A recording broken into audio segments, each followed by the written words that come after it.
Nope.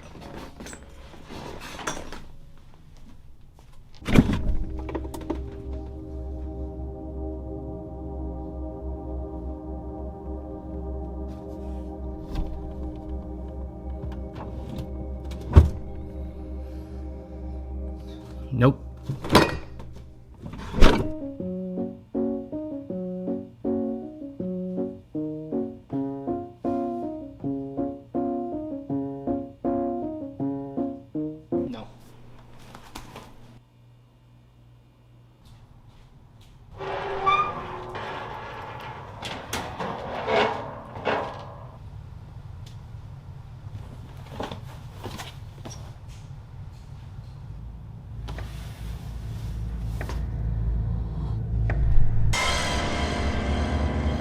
No. Nope.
Yep.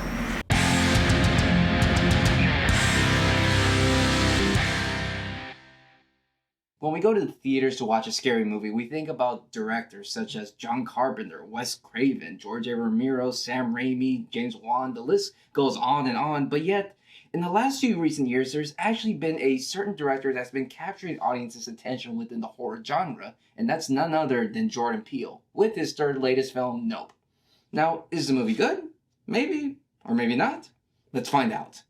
The film stars Daniel Kayluuya, Keke Palmer, and Steven Yuen, and the story is about these two siblings who own a horse ranch out on the countryside of California after the tragic passing of their father, until one night they encounter something outer-worldly in the sky. I was actually really considering this film to be in my top 10 most anticipated films of this year back in January, but because at that time there was not really any information on when the film was going to come out or what the movie was about in general, I technically couldn't put it in there, so yeah, that was that.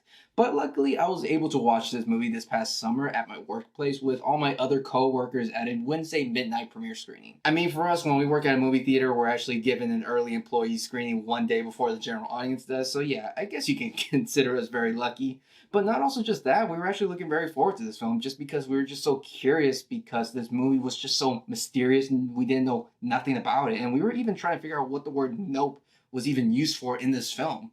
And a lot of people online have speculated that the word nope stood for not of planet Earth. That would have been actually very interesting. And of course, it's Jordan Peele. I mean, this guy's been on a roll. Get Out was such a great phenomenon. And Us was, well, I didn't like it as much as his first film. I still thought it was a great film with a Twilight Zone atmosphere to it. So here we are in 2022 and Jordan's out there willing to do his own take within the alien genre, and he's actually known to be one of the best working directors in Hollywood today. In terms of horror, I mean, how can you not get excited about this? But here's the thing though. After when I walked out of the theater, my reaction, well actually, I've seen the film 3 times already, so I can actually know how I truly feel about this film. The movie's not bad, but in Jordan Peele standards, I would say that this is his most divisive film. I really do believe that this is where critics are really going to appreciate this film more than the general audiences will. But I'm just going to say this real quick. If you're a filmmaker or if you're just a lover of classic movies, then stop watching this review. Just go out there and give this film a shot. But if you're actually willing to stay for the rest of the review, I will keep this as spoiler free and as quick as possible. This is personally not my favorite film that he has made. Obviously, it's going to be tough for him to beat Get Out. And I would even to go as far as to say that this is his weakest film that he has directed out of the three. But with all that out of the way, what did I like about this film? Well, I've heard others talk about how this film is being compared to other classic films, which I thought was just like blasphemy. But at the same time, I gotta give credit where credit is due, because this film is a big throwback to other classic films such as Jaws and Signs, where there's this slow build-up suspense where you don't really see as much what is going on, and you're kind of like thinking like, well, what the heck is happening? But yet you're still able to feel this unsettling presence. And at the same time, you have these in-all jaw-dropping visual phenomena similar to Close Encounters of the Third Kind. So really, the directing in here is spectacular. The performances from every actor in this film was great, but for the two leads, they really carried this film at a character level, especially Keke Palmer as Emerald. She was the major standout of this film. Her character is the one with the most personality, and she kind of reminds me of this cat with curiosity. She's very witty, she's very outgoing, and could easily come off as annoying, but because of Keke's performance, she's able to pull it off to where this character is able to be more charming and charismatic. And one last thing I just want to add real quick about Keke is, even though this has nothing to do with the film, but the fact is that my generation grew up with her watching True Jackson VP, so I actually appreciate that she's really progressed and has gone out of that Nickelodeon circle and has later went on to more successful and more serious roles. So you know what? Good for her. For Daniel Kayluuya as OJ, his character is more of an introverted, reserved type, but yet he's able to still let the audience know exactly what he is feeling based off the emotions that he gives off in his eyes and his character movement. Now, Emerald and OJ really do play as this yin-yang compatible duo, but yet they play so well with each other, and I think it just goes terrific with the film. The entire art direction, from the clothes worn by the actors and the house that just feels so lived in, and every single bit of frame, either if it's focused, unfocused, feels so extremely perfectly satisfying. But one of the things that shocked me the most is that the night sequences in the film, they were not actually shot at night. Instead, everything was actually shot in broad daylight and was later color graded in post-production to give the illusion that it was nighttime. This technique is actually what we call a day for night shot, which, I mean, I got nothing to say because, well, you got me, Hollywood, so.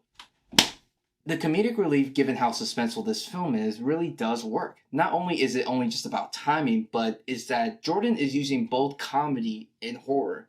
Two genres that literally contradict each other, but yet he's able to pull it off so well that it's able to feel so natural with it. The last good thing that I could say that I appreciate about this film is that Jordan was able to take risk within the alien genre, which is also kind of its downfall too, because this is not the type of alien movie that people are going to expect. As the way as it was marketed, or as we've seen other alien films been done back in the past, this is something that we have never seen before, which that's not a bad thing. It's just that sometimes I will admit I get tired of seeing the alien stuff doing over and over again, but the thing is, with this film, I really do believe that this is not going to be very appealing towards mainstream audiences, and also people might lose interest within the third act. I can't really spoil as much as I want to, and to be honest, you're really just going to have to see the film for yourself just to be the judge of that. For the final score, I'm going to give Nope a 7.5 out of 10.